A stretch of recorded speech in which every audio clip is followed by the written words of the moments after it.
Coucou les filles, alors aujourd'hui je viens vous parler un petit peu, vous faire une revue, encore une revue, et oui, sur un produit que j'ai utilisé, enfin sur 4 produits que j'ai utilisé, même 5, parce que c'est quelque chose qui est en une fois, mais qui au final s'achète en 5 morceaux.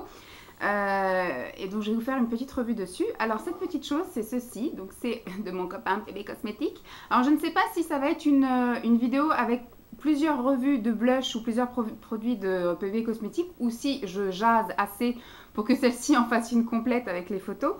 Mais en tout cas aujourd'hui je vais vous parler de la petite palette de blush crème que je me suis composée, voilà. Puisque chez PB Cosmétiques, ils ont fait une nouveauté depuis, alors je les ai achetés je crois au solde de janvier, donc ça date, enfin c'est les soldes d'hiver et je crois que je les ai pris la dernière semaine des soldes, donc ça devait être mi-février, voilà, quand ils avaient fait tout le site à 50%, donc là je vous en parle parce que les soldes, voilà, c'est maintenant, et qu'il faut guetter sur ce site, puisque en général, ils font au début des soldes, pareil, moins 10, moins 20, moins 30, moins 40, et à la fin des soldes, ils font moins 50%, et déjà que ce sont des produits qui sont pas très chers, mais si vous pouvez les avoir à 50%, moi, en général, je dévalise ce que je n'ai pas déjà, ou alors les choses que j'ai envie de renouveler, parce qu'il y a des produits aussi que j'ai terminés, ou que, voilà, comme c'est des produits pas chers, des fois, c'est des produits qui peuvent un petit peu s'abîmer rapidement, qui peuvent être un petit peu desséchés, ou voilà, et que moi j'ai envie de reprendre. Je sais que par exemple la poudre pour le visage, à chaque fois je la reprends et je sais qu'elle me fait 1 an et voilà, après je sais que je peux la reprendre aux soldes qui suivent. Donc c'est cool. Donc là aujourd'hui on parle des blush crème et je me suis composé une palette. Alors la palette vide comme ceci, alors c'est la plus petite que j'ai trouvée. Voilà. C'est la plus petite que j'ai trouvée, il me semble que c'est 4, après 8, 10, 16 ou 20, un truc comme ça. Enfin voilà, donc c'est bien, c'est une palette qui quand même est aimantée, comme ceci. C'est une palette moi qui a 4 trous et celle à 4 trous coûte 2 €. Voilà. Donc après ça va je crois jusqu'à 4,50 € ou 5 € pour la grande palette. Moi je suis plus une adepte des immenses palettes, je crois, où il y a 16 ou 20 trous. Donc pour faire des collections de fards c'est génial, j'adore. Et en plus ce sont des fards, on va dire, des tailles de fards assez standards. Je sais que les Kiko, les Essence, les Avril, tout cela sont rentrés dedans en fait. J'ai pu dépoter plein de choses et me faire des palettes complètes. En plus des fards que j'avais acheté, des Peggy Sage aussi. Et des Agnès B, j'ai pu les mettre dedans, mais du coup il y avait quand même c'était un peu plus large le trou, mais j'ai quand même pu me faire ma petite palette de Agnès B. Et donc là du coup ils proposaient donc des fards crème. Je me suis pas laissée abattre, il y a 5 teintes de fards crème. Les fards sont à 5,40 parce qu'ils font partie de la gamme HD, donc une gamme un petit peu plus au-dessus que leur première gamme, un peu comme ELF où ils ont plusieurs gammes. Je crois qu'ils ont la gamme de base pas chère, après ils ont la gamme pro, et après ils ont une gamme minérale, donc je sais qu'ils ont plusieurs gammes chez ELF. C'est un peu la même chose chez PB, ils commencent un peu à faire une gamme classique, plus une gamme un petit peu plus voilà, HD, un peu plus pro, etc. Donc bon, il ne faut pas trop regarder comme ça parce qu'effectivement elle est un peu toute pourrie, hein. Alors voilà comment elle se compose. Donc c'est aimanté, vous avez donc un grand miroir, et ce qui est bien c'est qu'effectivement vous pouvez la poser après comme ceci, ou enfin voilà, vous pouvez l'utiliser un peu à votre guise. Moi en général voilà, je la faisais comme ça pour les photos, c'était pratique, j'ai pu la prendre comme ça. Donc moi j'ai pris 5 fards, j'en ai pris un rose bébé comme ceci, après un espèce de vieux rose, un abricoté et quelque chose d'un petit peu plus marron. Alors ça aurait pu servir ça par exemple au contouring, mais vous savez que moi je suis pas vraiment une adepte du contouring, donc je m'en suis vraiment servi comme blush. En fait j'avais l'impression d'être bronzée parce que j'avais fait vraiment comme un coup de soleil en fait. C'était assez sympathique. Tous sont des fards crème, hein. Ils ne sont pas ni irisés, ni satinés, ni pailletés. Ça fait un effet un peu velours, voilà, sur les joues. Alors au niveau du fait de prélever, donc vous voyez qu'il faut quand même, voilà. Moi j'y suis allée doucement, mais en général on dégueulasse toute sa palette. Bon après il suffit d'un coup de torchon et puis ça va très bien.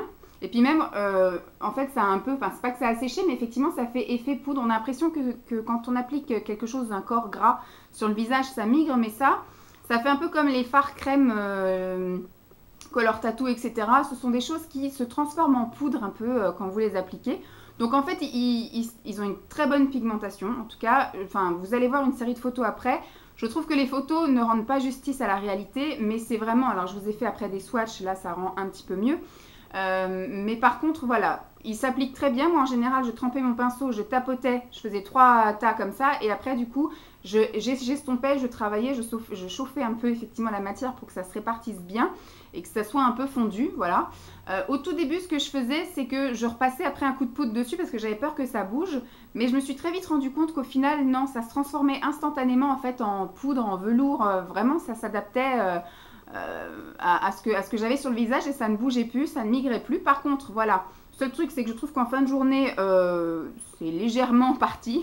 Voilà, ça ne tient pas, donc je pense que ça doit quand même se faire la malle dans la journée. Après, moi, je me touche énormément le visage. Je suis beaucoup sur l'ordinateur à lire des choses, les arrêtés, les lois et tous ces machins-là. Je fais des petites recherches documentaires.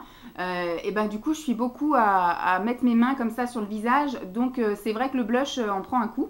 Donc, je suis pas non plus, voilà, je suis une bonne testeuse, oui, pour savoir des choses qui tiennent ou pas. Mais c'est vraiment quand même, faut résister à mes mains. Donc voilà un petit peu ce que ça donne. Moi je suis super contente. Donc le fard crème, enfin le blush crème est à 5,40 comme je vous l'ai dit. Vous pouvez les prendre à 50%. Moi je sais que ma palette, j'en ai pas eu pour des 1000 et des 100. C'était plutôt raisonnable. Pareil, ça s'en va très bien aussi, hein, parce que quand j'ai fait les swatchs, j'ai passé après une lingette dessus. Ça m'a pas fait de traces de pigmentation ou quoi aux caisses. Donc voilà, ça s'en va très bien avec des démaquillants classiques. Je vais vous dire un petit peu, j'avais pris les petites notes, donc j'avais marqué moi que ça avait une très bonne pigmentation, que ça avait une bonne tenue, que c'était facile à travailler et à estomper et que effectivement ça se démaquillait très bien. Ensuite j'avais été sur le site pour prendre un petit peu des infos, donc 5,40 € le fard, le blush crème. Après il y avait 5 coloris disponibles. Je crois que le coloris que j'ai pas pris moi c'est un marron vraiment très foncé, voilà, un bon gros marron. Je crois que c'est celui-là que j'ai pas pris. Et ils disent que c'est comme une poudre, que c'est un effet bonne mine, c'est la gamme HD, ça a un effet naturel, ça s'adapte à toutes les carnations. Ça a un effet soft avec un fini mat, voilà. Longue tenue et modulable, en gros c'est ce qu'ils disent. Et après j'avais été effectivement regarder le prix de la palette vide qui coûte 2 € pour celle de 4 trous en fait, pour mettre 4 fards crème. Donc vraiment vous pouvez avoir la petite palette pour pas grand chose. Donc ça a été quand même assez rapide, hein, ma petite revue, voilà. Donc du coup je vais vous mettre à la suite les petites photos que j'ai fait avec. Donc je l'ai utilisé quand même pendant facile 3 semaines. Au début, voilà, j'ai un peu eu peur parce que c'était des fards crème, hein, enfin c'est des blush crème. J'ai eu peur de la pigmentation parce qu'il y a eu au tout début j'y suis allée doucement. Après j'ai un petit peu plus mis le pinceau plus profondément et là je me suis retrouvée des fois avec un peu trop de pigmentation. Donc voilà, j'ai un peu tâtonné au début, j'ai essayé plusieurs manières de faire, de travailler, etc. Jusqu'à après l'avoir apprivoisé. La dernière semaine, c'était vraiment finger in the nose. Et donc voilà, j'ai essayé de les prendre à chaque fois juste en ayant un maquillage très soft, c'est-à-dire juste du mascara et du crayon dans la muqueuse. Comme ça, on voit vraiment, ça porte l'attention surtout sur les joues. Voilà, donc je ne sais pas si je vous mettrai une autre vue à la suite. Restez au cas où. Mais en tout cas, voilà, je vous laisse avec le petit défilé de photos des swatchs et après de ma tronche avec le blush. Je vous fais de gros bisous, j'espère que ça vous aura plu. Puis je vous dis à très vite. Bye!